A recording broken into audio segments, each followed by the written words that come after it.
हम अपने विचार आखिरी में देखे रखेंगे तो आप सबके विचारों को सुनूंगा, लेकिन मैं चाहता हूं कि आज के इस कार्यक्रम का जो महत्व है उसको हमको घर घर कर लेना है, क्योंकि इस देश को आजाद कराने में हर जाति हर मजहब के लोगों ने बंधुत्व और भाईचारे से मिलकर इस देश को आजाद कराया। अंग्रेज पिछड़े दलित मुस्लिम सब हर जात, वो चाहे पासी हो, चाहे छोटी हो, चाहे कोरी हो, हरकारी भाई कोरी, आवासी भाई गोदी, चाहे कबीर समाज के लोग हो, चाहे पासी बिरादरी के लोग हो, चाहे फकीर समाज के हो, माता भंगी, इन सारी चीजों को विस्तार से मैं आपके सामने रखूंगा।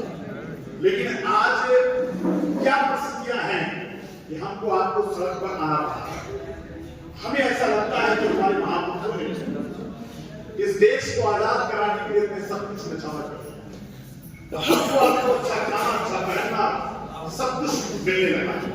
स्वाभिमान सम्मान के साथ हम लोग जिंदगी जीते हैं।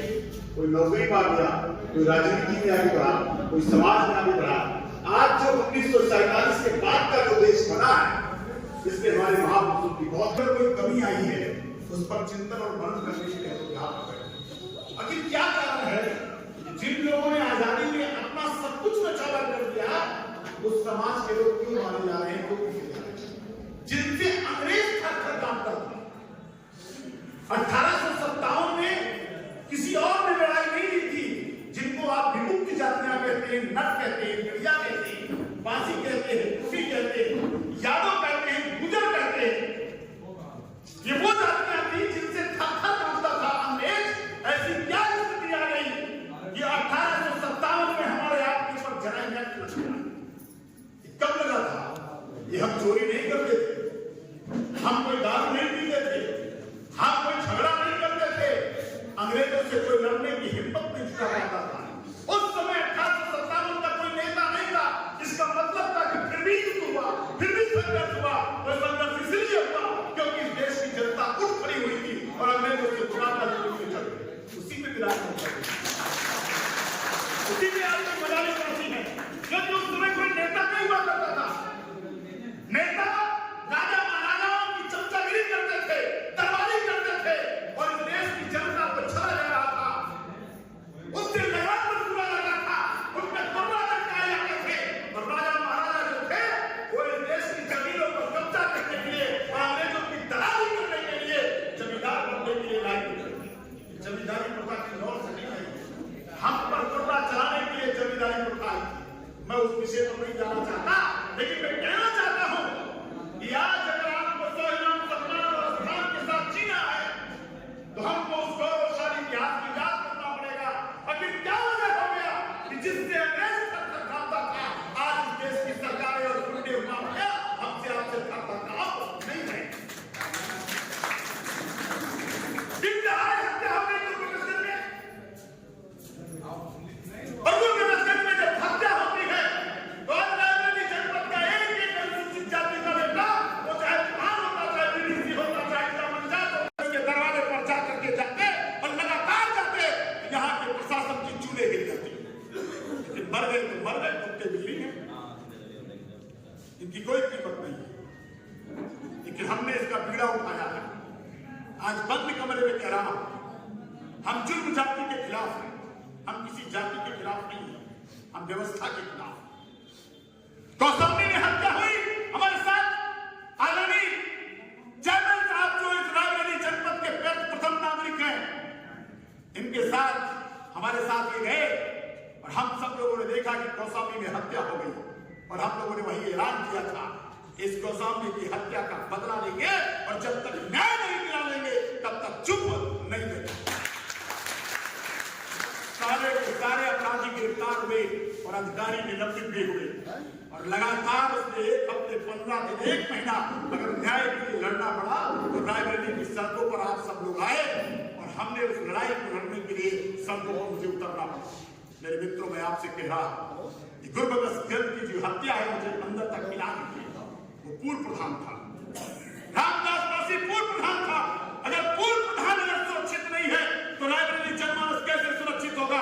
और हम आपसे कहना चाहते हैं कि इस रामदास पासी की जो हत्या हुई है, ये वीरांगना रूपा देवी पासी के हम शहीद दिवस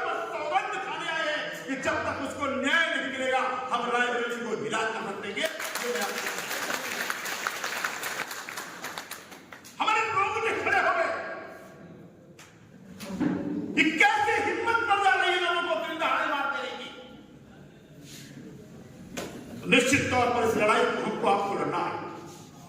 अब इस पे जरूरी नहीं है कि सब लोग साथ देंगे, लेकिन वो स्वाभिमानी लोग साथ देंगे। हमने आज यहां केवल 57 लोगों को बुलाया था। हमसे भी चेयरमैन साहब हमसे किसी खुले में बुलाना चाहिए था।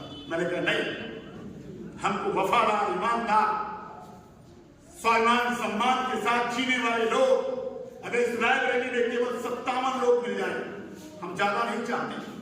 हम 57 की तलाश कर रहे हैं जो राजा महाराजाओं की तरह, जो उनकी दरबारी नहीं करेंगे, जो चमचागिरी नहीं करेंगे और जिनको खरीदने की उनकी क्षमता ना हो। वरना इस देश के नेता कहते हैं कि गरीब, कमजोर, लाचार लोगों को खरीद लो, पैसे से खरीद लो, पैसे के दम पर कुछ भी करा लो, कुछ भी हो सकता है। इसलिए मेरे मित्रों, मुझे बड़ी खुशी हुई, ये बंद कमरे में मीटिंग हुई, अंकुर चौधरी से हमने बात किया, भाई हमें कोई हाथ दे दो, हम जिले पर चेक करना चाहते हैं कि कितने लोग अपनी गाड़ियों से चलेंगे। भीड़ लाने के लिए हमारे लिए जरूरत नहीं, हम 50,000 की भीड़ खड़ा कर सकते हैं, लेकिन वो भीड़ इस देश की लड़ाई नहीं लड़ती है। इस देश की लड़ाई वो लड़ता है जो सेल्फ जनरेट होता है, जो स्वाभिमानी होता है, जो आने वाली पीढ़ी के लिए लड़ता है।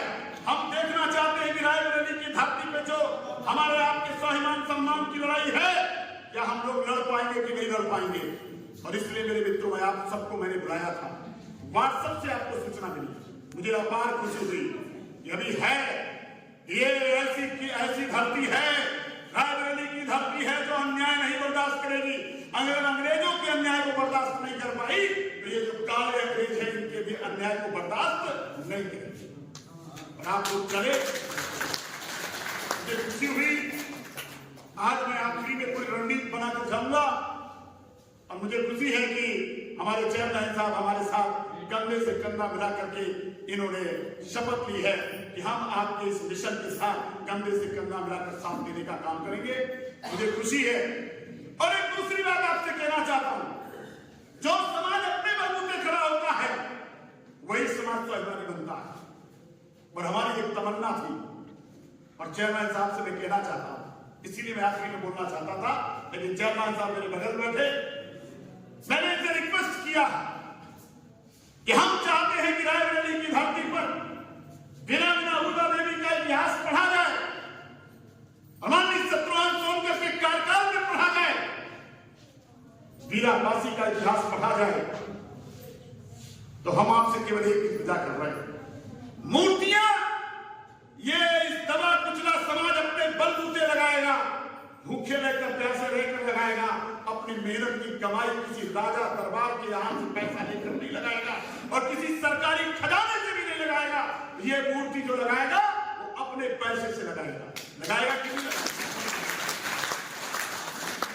हम पूरे रायबरेली जनपद में ऐलान करेंगे, सबसे पहला नाम मेरा उसमें होगा और एक आदमी नहीं लगाएगा। हम चाहें तो अकेले लगवा सकते हैं, लेकिन समाज का जब तक उसमें सहभागिता नहीं होगी तब तक उस मूर्ति को ये कहा जाएगा। हम चाहते हैं इतिहास लिखा जाए कि रायबरेली धरती के लोगों ने अपना व्यवस्था परिवर्तन की लड़ाई खुद लड़ी है। तो इसलिए मेरे मित्रों, इन दबे कुचले लोगों से कहना चाहता हूं, आज मैं आपसे ऐलान करना चाहता हूं, कोई राजा दरबारी लोग या आपको वोट के लालच में लोकसभा से पहले हमारे आपके समाज की आदमी, किसी बिकने वाले आदमी को 1 लाख 2 लाख 3 लाख दे करके आपको शोषण करने के लिए मूर्ति भी लगा सकते हैं, सब कुछ कर सकते हैं। लेकिन मैं आपको सतर्क कर रहा हूं, क्योंकि आज ये लड़ाइयां जो कमजोर होती है वो किसी और से नहीं होती, हमारे आपके बीच से हो जाती है। इसलिए आज मैं ऐलान कर रहा हूं, हो सकता है कल किसी दरबार के यहाँ जो है इसका चिंतन और मनन शुरू हो जाए, क्योंकि जब भी मैं कोई कदम बढ़ाता हूं हमारे लोग बाद में सजग होते हैं, वो पहले सजग हो जाते हैं। इसलिए मैं आपसे कहना चाहता हूं, चेयरमैन साहब से विशेष कर देना, हमें एक स्थान दीजिए।